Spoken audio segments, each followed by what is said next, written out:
యెహోషువ 7వ అధ్యాయము. శపితమైన దాని విషయంలో ఇశ్రాయేలీయులు తిరుగుబాటు చేసిరి. ఎట్లనగా యూదా గోత్రములో జెరహు ముని మనుమడును జబ్ది మనుమడును కర్మీ కుమారుడునైన ఆకాను శపితము చేయబడిన దానిలో కొంత తీసుకొనెను గనుక యెహోవా ఇశ్రాయేలీయుల మీద కోపించెను. యెహోషువ, మీరు వెళ్లి దేశమును వేగుచూడుడని చెప్పి బేతేలు తూర్పు దిక్కున బేతావేను దగ్గరనున్న హాయి అను పురమునకు యెరికో నుండి వేగుల వారిని పంపగా, వారు వెళ్లి హాయి పురమును వేగుచూచి యెహోషువ యొద్దకు తిరిగి వచ్చి, జనులందరినీ వెళ్లనీయకుము, 2-3 వేల మంది వెళ్లి హాయిని పట్టుకొనవచ్చును. జనులందరూ ప్రయాసపడి అక్కడికి వెళ్లనేలా, హాయి వారు కొద్దిగానున్నారు గదా అనిరి. కాబట్టి జనులలో ఇంచుమించు 3,000 మంది అక్కడికి వెళ్లిరి గాని వారు హాయి వారి ఎదుట నిలువలేక పారిపోయిరి. అప్పుడు హాయి వారు వారిలో 36 మనుషులను హతము చేసిరి. మరియు తమ గవిని యొద్ద నుండి షాబారీము వరకు వారిని తరిమి మోరాదులో వారిని హతము చేసిరి. కాబట్టి జనుల గుండెలు కరిగి నీరైపోయెను. యెహోషువ తన బట్టలు చింపుకొని తానును ఇశ్రాయేలీల పెద్దలను సాయంకాలం వరకు యెహోవా మందసమునెదుట నేలమీద ముఖములు మోపుకొని తమ తలల మీద ధూళి పోసుకొనుచు, అయ్యో ప్రభువా యెహోవా, మమ్మను నశింపజేయునట్లు అమోరీయుల చేతికి మమ్మును అప్పగించుటకు ఈ జనులను ఈ యొర్దాను నీవెందుకు దాటించితివి? మేము యొర్దాను అవతల నివసించుట మేలు. ప్రభువా కనికరించుము. ఇశ్రాయేలీయులు తమ శత్రువుల ఎదుట నిలవలేక వెనుకకు తిరిగినందుకు నేనేమి చెప్పగలను?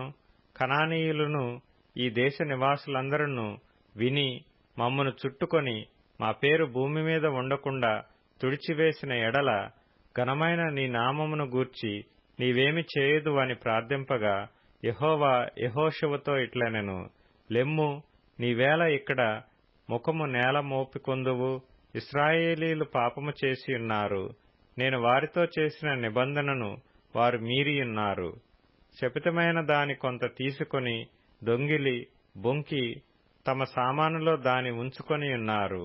కాబట్టి ఇశ్రాయేలీయులు శాపగ్రస్తులై తమ శత్రువుల ఎదుట నిలవలేక తమ శత్రువుల ఎదుట వెనుకకు తిరిగిరి. శాపగ్రస్తులైన వారు మీ మధ్య నుండకుండా మీరు వారిని నిర్మూలము చేసితేనే తప్ప నేను మీకు తోడైయుండను. నీవు లేచి జనులను పరిశుద్ధపరచి వారితో ఇలాగు చెప్పుము, రేపటికి మిమ్మును మీరు పరిశుద్ధపరచుకొనుడి. ఇశ్రాయేలీల దేవుడైన యెహోవా సెలవిచ్చినదేమనగా, ఇశ్రాయేలీలారా, మీ మధ్య శాపగ్రస్తమైనదొకటి కలదు. మీరు దానిని మీ మధ్య నుండకుండా నిర్మూలము చేయు వరకు మీ శత్రువుల ఎదుట మీరు నిలవలేరు. ఉదయమున మీ గోత్రముల వరుసను బట్టి మీరు రప్పింపబడుదురు. అప్పుడు యెహోవా ఏ గోత్రమును సూచించునో అది వంశముల వరుస ప్రకారము దగ్గరకు రావలెను. యెహోవా సూచించు వంశము కుటుంబముల ప్రకారము దగ్గరకు రావలెను. యెహోవా సూచించు కుటుంబము పురుషుల వరుస ప్రకారము దగ్గరకు రావలెను. అప్పుడు శపితమైనది ఎవని యొద్ద దొరుకునో వానిని వానికి కలిగిన వారినందరినీ అగ్నిచేత కాల్చివేయవలెను.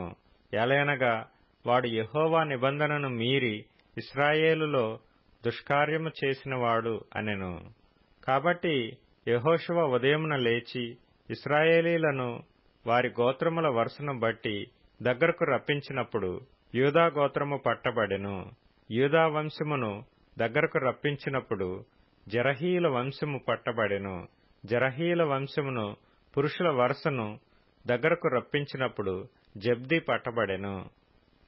అతడును అతని ఇంటి పురుషుల వరుసను దగ్గరకు రప్పింపబడినప్పుడు యూదాగోత్రములోని జెరహు ముని మనుమడును జబ్ది మనుమడును కర్మీ కుమారుడునైన ఆకాను పట్టబడెను. అప్పుడు యెహోషువ ఆకానుతో, నా కుమారుడా, ఇశ్రాయేలు దేవుడైన యెహోవాకు మహిమను చెల్లించి ఆయన ఎదుట ఒప్పుకొని నీవు చేసిన దానిని మరుగు చేయక నాకు తెలుపుమని నిన్ను వేడుకొనుచున్నానని చెప్పగా, ఆకాను యెహోషువతో, ఇశ్రాయేలీల దేవుడైన యెహోవాకు విరోధముగా నేను పాపము చేసినది నిజము. దోపుడు సొమ్ములో ఒక మంచి షీనారు పై వస్త్రమును 200 తులముల వెండిని 50 తులముల ఎత్తుగల ఒక బంగారు కమ్మిని నేను చూచి వాటిని ఆశించి తీసుకొంటిని. అదిగో నా డేరా మధ్య అవి భూమిలో దాచబడి ఉన్నవి. ఆ వెండి దాని క్రింద ఉన్నదని ఉత్తరమిచ్చి తాను చేసినదంతయు ఒప్పుకొనెను. అప్పుడు యెహోషువ దూతలను పంపగా వారు ఆ డేరా యొద్దకు పరిగెత్తి చూచినప్పుడు అది డేరాలో దాచబడి ఉండెను. ఆ వెండి దాని క్రింద నుండెను. కాబట్టి వారు డేరా మధ్య నుండి వాటిని తీసుకొని యెహోషువ యొద్దకును ఇశ్రాయేలీయుల యొద్దకును తెచ్చి యెహోవా సన్నిధిని ఉంచిరి. తరువాత యెహోషువయు ఇశ్రాయేలీయులందరును జెరహు కుమారుడైన ఆకానును ఆ వెండిని, ఆ పైవస్త్రమును, ఆ బంగారు కమ్మిని, ఆకాను కుమారులను కుమార్తెలను, ఎద్దులను, గాడిదలను, మందను, డేరాను, వానికి కలిగిన సమస్తమును పట్టుకొని ఆకోరు లోయలోనికి తీసుకొని వచ్చిరి. అప్పుడు యెహోషువ, నీవేళ మమ్మను బాధపరచితివి, నేడు యెహోవా నిన్ను బాధపరచుననగా ఇశ్రాయేలీలందరూ వానిని రాళ్లతో చావగొట్టిరి. వారిని రాళ్లతో కొట్టిన తరువాత అగ్నిచేత కాల్చి వారి మీద రాళ్లను పెద్ద కుప్పగా వేసిరి. అది నేటి వరకు ఉన్నది. అప్పుడు యెహోవా కోపోద్రేకము విడిచిన వాడై మళ్లుకొనెను. అందుచేతను నేటి వరకు ఆ చోటికి ఆకోరు లోయ అని పేరు. యెహోషువ 8వ అధ్యాయము. మరియు యెహోవా యెహోషువతో ఇట్లనెను, భయపడకము, జడియెక్కుము, యుద్ధ సన్నద్ధులైన వారందరినీ తోడుకొని హాయి మీదకి పొమ్ము. చూడుము, నేను హాయి రాజును, అతని జనులను, అతని పట్టణమును, అతని దేశమును నీ చేతికి అప్పగించుచున్నాను. నీవు యెరికోకును దాని రాజునకును ఏమి చేసితివో అదే హాయికిని దాని రాజునకును చేసెదవు. అయితే దాని సొమ్మును పశువులను మీరు కొల్లగా దోచుకొనవలెను. పట్టణపు పడమటి వైపున మాటుగాండ్లనుంచుము. యెహోషువయు యోధులందరూ హాయి మీదికి పోవలనని ఉండగా యెహోషువ పరాక్రమము గల 30,000 శూరులను ఏర్పరచి రాత్రివేళ వారిని పంపి వారికాజ్ఞాపించినదేమనగా, ఆ పట్టణమునకు పడమటి వైపున మీరు దాని పట్టుకొన చూచుచు పొంచియుండవలెను. పట్టణమునకు బహుదూరమునకు వెళ్ళక మీరందరూ సిద్ధపడియుండుడి. నేనును నాతో కూడానున్న జనులందరూ పట్టణమునకు సమీపించెదము. వారు మునుపటి వలె మమ్మను ఎదుర్కొనుటకు బయలుదేరగా మేము వారి ఎదుట నిలవక పారిపోదుము. మునుపటి వలె వీరు మన ఎదుట నిలవక పారిపోదురని వారనుకొని మేము పట్టణమునొద్ద వారిని తొలగి రాజేయు వరకు వారు మా వెంబడి బయలుదేరి వచ్చెదరు. మేము వారి ఎదుట నిలువక పారిపోయినప్పుడు మీరు పొంచియుండుట మాని లేచి పట్టణమును పట్టుకొనుడి. మీ దేవుడైన యెహోవా మీ చేతికి దానిని అప్పగించును. మీరు ఆ పట్టణమును పట్టుకొనినప్పుడు యెహోవా మాట చొప్పున జరిగించి దానిని తగులబెట్టవలెను. ఇదిగో, నేను మీకు ఆజ్ఞాపించియున్నానని చెప్పి యెహోషువ వారిని పంపగా వారు పొంచియుండుటకు పోయి హాయి పడమటి దిక్కున బేతెలునకును హాయికిని మధ్య నిలిచిరి. ఆ రాత్రి యెహోషువ జనుల మధ్య బస చేసెను. ఉదయమున యెహోషువ వేకువను లేచి జనులను వ్యూహపరచి తానును ఇశ్రాయేలీయుల పెద్దలను జనులకు ముందుగా హాయి మీదికి పోయిరి. అతని యొద్దనున్న యోధులందరూ పోయి సమీపించి ఆ పట్టణమునెదుటికి వచ్చి హాయికి ఉత్తర దిక్కున దిగిరి. వారికిని హాయికిని మధ్యను లోయయుండగా అతడు ఇంచుమించు 5,000 మంది మనుషులను నియమించి పట్టణమునకు పడమటి వైపున బేతెలునకును హాయికిని మధ్యను పొంచియుండుటకు ఉంచెను. వారు ఆ జనులను, అనగా పట్టణమునకు ఉత్తర దిక్కుననున్న సమస్త సైన్యమును, పట్టణమునకు పడమటి దిక్కున దాని వెనుకటి భాగముననున్న వారిని ఉంచిన తరువాత యెహోషువ ఆ రాత్రి లోయలోనికి దిగిపోయెను. హాయిరాజు దాని చూచినప్పుడు అతడును అతని జనులందరూ పట్టణస్థులందరూ త్వరపడి పెందలకడ లేచి మైదానమునెదుట ఇశ్రాయేలీయులను ఎదుర్కొని తాము అంతకుముందు నిర్ణయించుకొనిన స్థలమున యుద్ధము చేయుటకు బయలుదేరిరి. తన్ను పట్టుకొనుటకు పొంచియున్న వారు పట్టణమునకు పడమటి వైపున నుండిన సంగతి అతడు తెలుసుకొనలేదు. యెహోషువయు ఇశ్రాయేలీయులందరును వారి ఎదుట నిలవలేక ఓడిపోయిన వారైనట్టు అరణ్య మార్గము తట్టు పారిపోయినప్పుడు వారిని ఆతురముగా తరుముటకై హాయిలోనున్న జనులందరూ కూడుకొని యెహోషువను తరుముచు పట్టణమునకు దూరముగా పోయిరి. ఇశ్రాయేలీయులను తరుముటకు పోనివాడొకడును హాయిలోనే గాని బేతెలులోనే గాని మిగిలియుండలేదు. వారు గవినివేయక పట్టణమును విడిచి ఇశ్రాయేలీయులను తరుమబోయియుండిరి. అప్పుడు యెహోవా యెహోషువతో ఇట్లనెను, నీవు చేతపట్టుకొనిన ఈటెను హాయి వైపుగా చాపుము, పట్టణమును నీ చేతికి అప్పగింతును. అంతట యెహోషువ తన చేతనున్న ఈటెను ఆ పట్టణము వైపు చాపెను. అతడు తన చెయ్యి చాపగా పొంచియున్న వారు మాటులో నుండి త్వరగా లేచి పరుగెత్తి పట్టణములో చొచ్చి దాని పట్టుకొని అప్పుడే తగలబెట్టిరి. హాయివారు వెనుకవైపు తిరిగి చూచినప్పుడు ఆ పట్టణము యొక్క పొగ ఆకాశమునకెక్కుచుండెను. అప్పుడు అరణ్యమునకు పారిపోయిన జనులు తిరిగి తమ్మును తరుముచున్న వారి మీద పడుచుండిరి. గనుక ఈ తట్టైనను ఆ తట్టైనను పారిపోవుటకు వారికి వీలు లేకపోయెను. పొంచియున్న వారు పట్టణమును పట్టుకొని ఉండుటయు పట్టణపు పొగ ఎక్కుచుండుటయు యెహోషువయు ఇశ్రాయేలీయులందరును చూచినప్పుడు వారు తిరిగి హాయి వారిని హతము చేసిరి. తక్కిన వారును పట్టణంలో నుండి బయలుదేరి వారికి ఎదురుగా వచ్చిరి.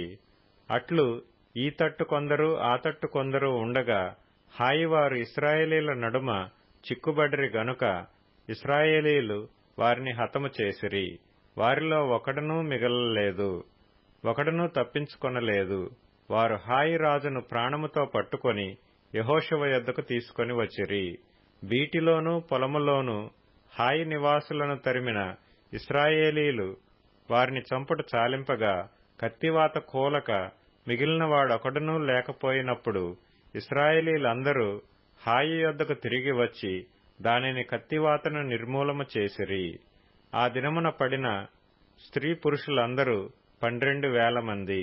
యెహోషువ హాయి నివాసులందరినీ నిర్మూలము చేయు వరకు ఈటెను పట్టుకొని చాచిన తన చేతిని తిరిగి ముడుచుకొనలేదు. యెహోవా యెహోషువకు ఆజ్ఞాపించిన మాట చొప్పున ఇశ్రాయేలీయులు ఆ పట్టణంలోని పశువులను సొమ్మును తమ కొరకు కొల్లగా దోచుకొనిరి. అట్లు యెహోషువ హాయి నిత్యము పాడైపోవలెనని దాని కాల్చివేసెను. నేటి వరకు అది అట్లేయున్నది. యెహోషువ హాయి రాజును సాయంకాలము వరకు మ్రాను మీద వ్రేలాడదీసెను. ప్రొద్దుగ్రుంకుచున్నప్పుడు సెలవీయగా జనులు వాని శవమును మ్రాను మీద నుండి దించి ఆ పురద్వారమునెదుట దాని పడవేసి దానిమీద పెద్ద రాళ్ల కుప్ప వేసిరి. అది నేటి వరకు ఉన్నది. మోషే ధర్మశాస్త్ర గ్రంథములో వ్రాయబడిన ప్రకారము యెహోవా సేవకుడైన మోషే ఇశ్రాయేలీయులకు ఆజ్ఞాపించినట్లు యెహోషువ ఇశ్రాయేలీయుల దేవుడైన యెహోవా నామమున బలిపీఠమును ఇనుప పనిముట్లు తగిలింపని కారు రాళ్లతో ఏబాలు కొండ మీద కట్టించెను. దానిమీద వారు యెహోవాకు దహన బలులను సమాధాన బలులను అర్పించిరి. మోషే ఇశ్రాయేలీయులకు వ్రాసి ఇచ్చిన ధర్మశాస్త్ర గ్రంథమును ఒక ప్రతిని అతడు అక్కడ ఆ రాళ్ల మీద వ్రాయించెను. అప్పుడు ఇశ్రాయేలీయులను దీవించుటకు యెహోవా సేవకుడైన మోషే పూర్వము ఆజ్ఞాపించినది జరుగువలెనని పరదేశులేమి వారిలో పుట్టిన వారేమి ఇశ్రాయేలీయులందరూ వారి పెద్దలను వారి నాయకులను వారి న్యాయాధిపతులను యెహోవా నిబంధన మందసమును మోయు యాజకులైన లేవీయుల ముందర ఆ మందసమునకు ఈ వైపున ఆ వైపున నిలిచిరి. వారిలో సగము మంది గెరిజీము కొండ ఎదుటను సగము మంది ఏబాలు కొండ ఎదుటను నిలువగా యెహోషువ ఆ ధర్మశాస్త్ర గ్రంథములో వ్రాయబడిన వాటన్నిటిని బట్టి ఆ ధర్మశాస్త్ర వాక్యములనన్నిటినీ అనగా దాని దీవెన వచనమును దాని శాప వచనమును చదివి వినిపించెను. స్త్రీలను పిల్లలను వారి మధ్య నుండి పరదేశులను వినుచుండగా యెహోషువ సర్వ సమాజమునెదుట మోషే ఆజ్ఞాపించిన వాటన్నిటిలో చదువక విడిచిన మాట యొక్కటియూ లేదు. యెహోషువ 9వ అధ్యాయము. యోర్దాను అవతలనున్న మన్యములోను లోయలోను లెబానోను నెదుటి మహాసముద్ర తీరమందంతటను ఉన్న హిత్తీయులు, అమోరీయులు, కనానీయులు, పెరిజ్జీయులు, హివ్వీయులు, యెబూసీయులు అను వారి రాజులందరూ జరిగిన దానిని వినినప్పుడు వారు యెహోషువతోనూ ఇశ్రాయేలీయులతోనూ యుద్ధము చేయుటకు కూడి వచ్చిరి. యెహోషువ యెరికోకును హాయికిని చేసిన దానిని గిబియోను నివాసులు వినినప్పుడు వారు కపటోపాయము చేసి రాయబారులమని వేషము వేసుకుని బయలుదేరి తమ గాడిదలకు పాత గోనెలు కట్టి పాతగిలి చినిగి కొట్టబడియున్న ద్రాక్షరసపు సిద్దెలు తీసుకొని పాతగిలి మాసికలు వేయబడిన చెప్పులు పాదములకు తొడుగుకొని పాత బట్టలు కట్టుకొని వచ్చిరి. వారు ఆహారముగా తెచ్చుకొనిన భక్ష్యములన్నీయు ఎండిన ముక్కలుగా నుండెను. వారు గిల్గాలు నందలి పాళెంలోనున్న యెహోషువ యొద్దకు వచ్చి, మేము దూరదేశము నుండి వచ్చిన వారము, మాతోనొక నిబంధన చేయుడని అతనితోనూ ఇశ్రాయేలీయులతోనూ చెప్పగా, ఇశ్రాయేలీయులు, మీరు మా మధ్యన నివసించుచున్నవారేమో, మేము మీతో ఏలాగు నిబంధన చేయగలమని ఆ హివ్వీయులతో ననిరి. వారు, మేము నీ దాసులమని యెహోషువతో చెప్పినప్పుడు యెహోషువ, మీరు ఎవరు, ఎక్కడి నుండి వచ్చితిరి అని వారిని అడుగగా, వారు, నీ దేవుడైన యెహోవా నామమును బట్టి నీ దాసులమైన మేము బహుదూరము నుండి వచ్చితిమి. ఏలయనగా ఆయన కీర్తిని, ఆయన ఐగుప్తులో చేసిన సమస్తమును యొర్దానుకు అద్దరినున్న హెష్బోను రాజైన సీహోనును, అష్తారోతులోనున్న బాషాను రాజైన ఓగు అను అమోరీయుల ఇద్దరు రాజులకు ఆయన చేసినదంతయు వింటిమి.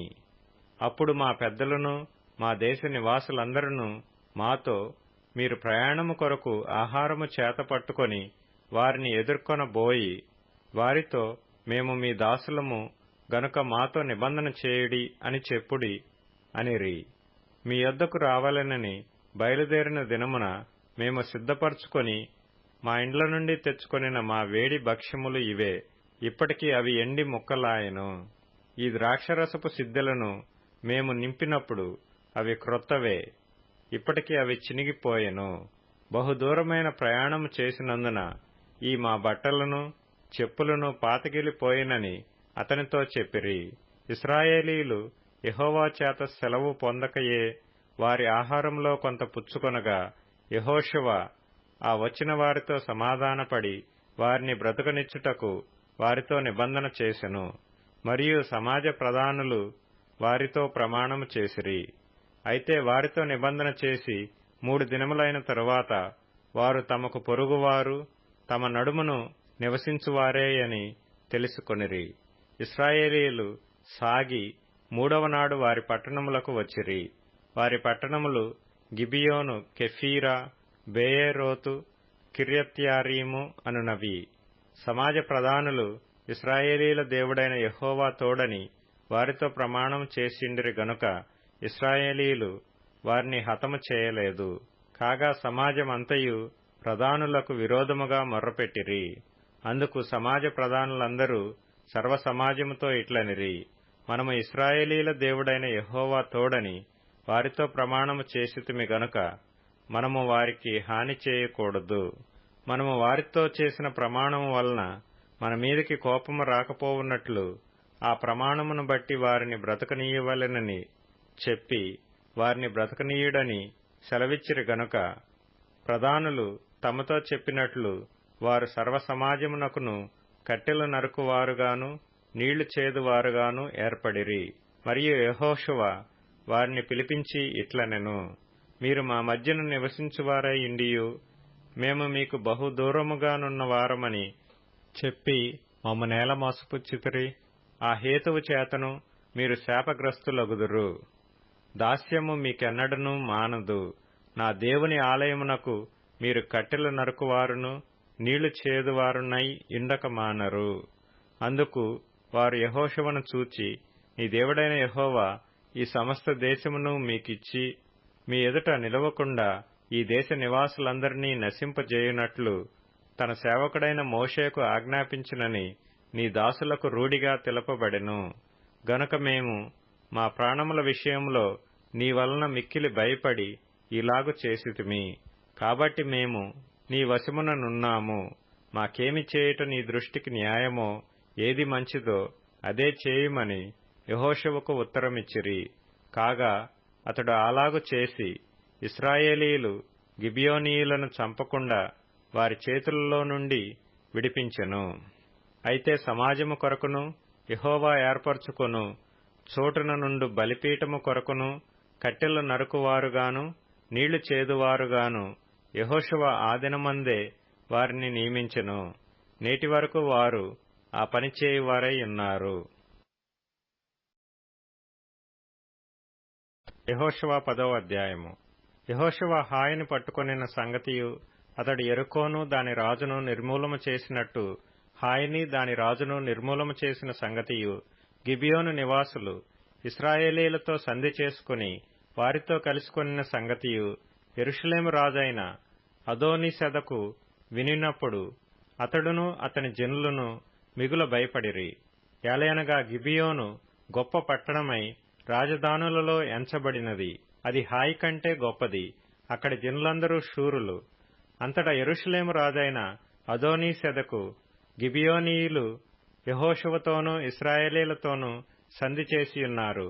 మీరు నా యొద్దకు వచ్చి నాకు సహాయం చేసిన ఎడల మనము వారి పట్టణమును నాశనము చేయుదుమని హెబ్రోను రాజైన హోహాము నొద్దకును, యర్మూతు రాజైన పిరాము నొద్దకును, లాకీషు రాజైన యాఫీయ యొద్దకును, ఎగ్లోను రాజైన దెబీరు నొద్దకును వర్తమానము పంపెను. కాబట్టి అమోరీయుల 5 రాజులను, అనగా యెరూషలేము రాజును, హెబ్రోను రాజును, యర్మూతు రాజును, లాకీషు రాజును, ఎగ్లోను రాజును కూడుకొని తామును తమ సేనలన్నీయు బయలుదేరి గిబియోను ముందర దిగి గిబియోనీయులతో యుద్ధము చేసిరి. గిబియోనీయులు మన్యములలో నివసించు అమోనీయుల రాజులందరూ కూడి మా మీదికి దండెత్తి వచ్చియున్నారు గనుక నీ దాసులను చెయ్యి విడువక త్వరగా మా యొద్దకు వచ్చి మాకు సహాయము చేసి మమ్మను రక్షించుమని గిల్గాలులో దిగియున్న పాళెములో యెహోషువకు వర్తమానము పంపగా, యెహోషువయు అతని యొద్దనున్న యోధులందరూ పరాక్రమము గల శూరులందరూ గిల్గాలు నుండి బయలుదేరిరి. అప్పుడు యెహోవా వారికి భయపడకుము, నీ చేతికి వారిని అప్పగించియున్నాను, వారిలో ఎవడనూ నీ ఎదుట నిలువడని యెహోషువతో సెలవీయగా, యెహోషువ గిల్గాలు నుండి ఆ రాత్రి అంతయు నడిచి వారి మీద హఠాత్తుగా పడెను. అప్పుడు యెహోవా ఇశ్రాయేలీల ఎదుట వారిని కలవరపరచగా, యెహోషువ గిబియోనునెదుట మహాఘోరముగా వారిని హతము చేసెను. బేత్ హోరోనుకు పైకి పోవు మార్గమున అజేకా వరకును మక్కేదా వరకును యోధులు వారిని తరిమి హతము చేయుచూ వచ్చిరి. మరియు వారు ఇశ్రాయేలీల ఎదుటి నుండి బేత్ హోరోనుకు దిగిపోవు త్రోవను పారిపోవుచుండగా, వారు అజేకాకు వచ్చు వరకు యెహోవా ఆకాశము నుండి గొప్ప వడగండ్లను వారి మీద పడవేసెను. గనుక వారు దానిచేత చనిపోయిరి. ఇశ్రాయేలీయులు కత్తివాత చంపిన వారికంటే ఆ వడగండ్ల చేత చచ్చిన వారు ఎక్కువ మంది అయిరి. యెహోవా ఇశ్రాయేలీయుల ఎదుట అమోరీయులను అప్పగించిన దినమున ఇశ్రాయేలీయులు వినుచుండగా యెహోషువ యెహోవాకు ప్రార్థన చేసెను. సూర్యుడా, నీవు గిబియోనులో నిలువుము. చంద్రుడా, నీవు అయ్యాలోను లోయలో నిలువుము. జనులు తమ శత్రువుల మీద పగ తీర్చుకొను వరకు సూర్యుడు నిలిచెను, చంద్రుడు ఆగెను అనుమాట యాషారు గ్రంథములో వ్రాయబడి ఉన్నది గదా. సూర్యుడు ఆకాశ మధ్యమున నిలిచి ఇంచుమించు ఒక నాడెల్లా అస్తమింప త్వరపడలేదు. యెహోవా ఒక నరుని మనవి వినిన ఆ దినము వంటి దినము దానికి ముందే గాని దానికి తర్వాతనే గాని ఉండలేదు. నాడు యెహోవా ఇశ్రాయేలీల పక్షముగా యుద్ధము చేసెను. అప్పుడు యెహోషువయు అతనితో కూడా ఇశ్రాయేలీలందరూ గిల్గాలులోనున్న పాళెములోనికి తిరిగి వచ్చిరి. ఆ రాజులైదుగురు పారిపోయి మక్కేదాయందలి గుహలో దాగియుండిరి. మక్కేదాయందలి గుహలో దాగియున్న ఆ రాజులైదుగురు దొరికిరని యెహోషువకు తెలుపబడినప్పుడు యెహోషువ ఆ గుహ ద్వారమునకడ్డముగా గొప్ప రాళ్లను దొర్లించి వారిని కాచుటకు మనుషులను ఉంచుడి. మీ దేవుడైన యెహోవా మీ శత్రువులను మీ చేతికి అప్పగించియున్నాడు గనుక వారిని తమ పట్టణములలోనికి మరలా వెళ్లనీయకుండా మీరు నిలువక వారిని తరిమి వారి వెనుకటి వారిని కొట్టివేయుడనెను. వారు బొత్తిగా నశించు వరకు యెహోషువయు ఇశ్రాయేలీయులను బహుజన సంహారము చేయుట కడతేర్చిన తరువాత వారిలో మిగిలియున్న వారు ప్రాకారము గల పట్టణములలో చొచ్చిరి. జనులందరూ మక్కేదా యందలి పాళెములోనున్న యెహోషువ యొద్దకు సురక్షితముగా తిరిగి వచ్చిరి. ఇశ్రాయేలీయులకు విరోధముగా ఒక మాట అయినను ఆడుటకు ఎవనికిని గుండె చాలకపోయెను. యెహోషువ ఆ గుహకు అడ్డము తీసివేసి గుహలో నుండి ఆ 5 రాజులను నా యొద్దకు తీసుకుని రండని చెప్పగా వారు అలాగు చేసి యెరూషలేము రాజును, హెబ్రోను రాజును, యర్మూతు రాజును, లాకీషు రాజును, ఎగ్లోను రాజును, ఆ రాజుల 5 ఆ గుహలో నుండి అతని యొద్దకు తీసుకుని వచ్చిరి. వారు ఆ రాజులను వెలుపలికి రప్పించి యెహోషువ యొద్దకు తీసుకుని వచ్చినప్పుడు యెహోషువ ఇశ్రాయేలీయులనందరినీ పిలిపించి తనతో యుద్ధమునకు వెళ్లి వచ్చిన యోధుల అధిపతులతో, మీరు దగ్గరకు రండి, ఈ రాజుల మెడల మీద మీ పాదముల నుంచుడని చెప్పగా వారు దగ్గరకు వచ్చి వారి మెడల మీద తమ పాదముల నుంచిరి. అప్పుడు యెహోషువ వారితో, మీరు భయపడకుడి, జడియకుడి, దృఢత్వము వహించి ధైర్యముగా నుండుడి.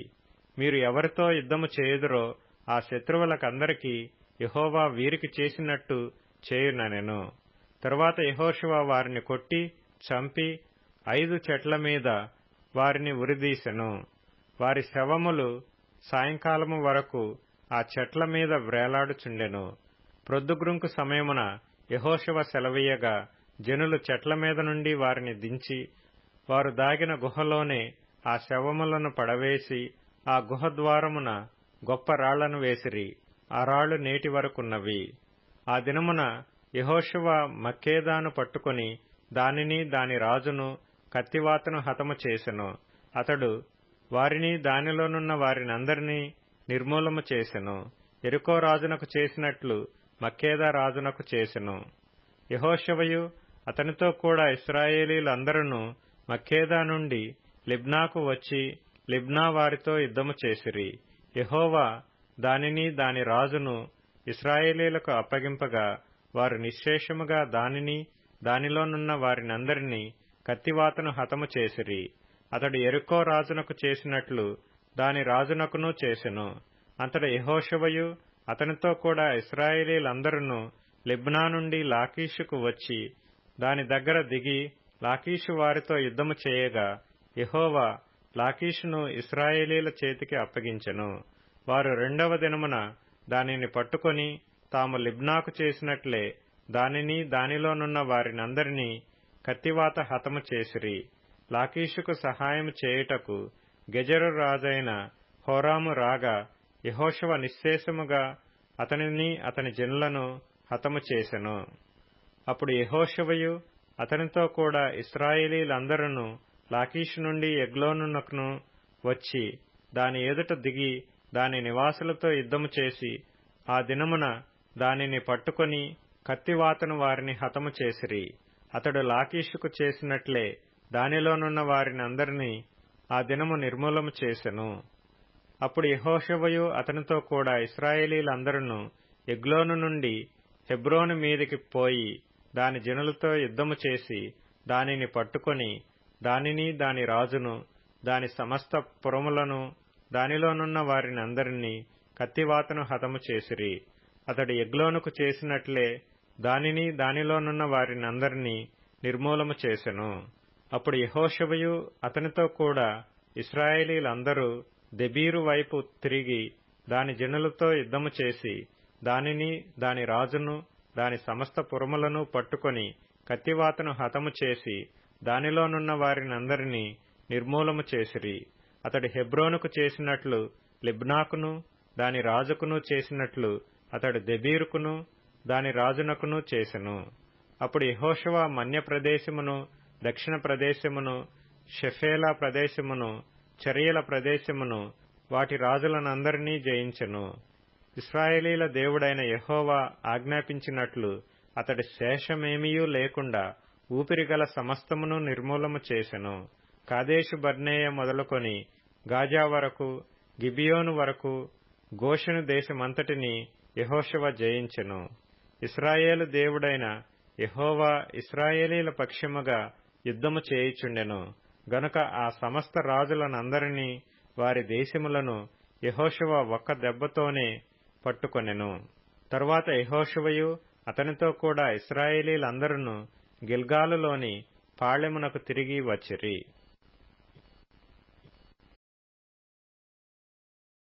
కీర్తనల గ్రంథం 55వ కీర్తన.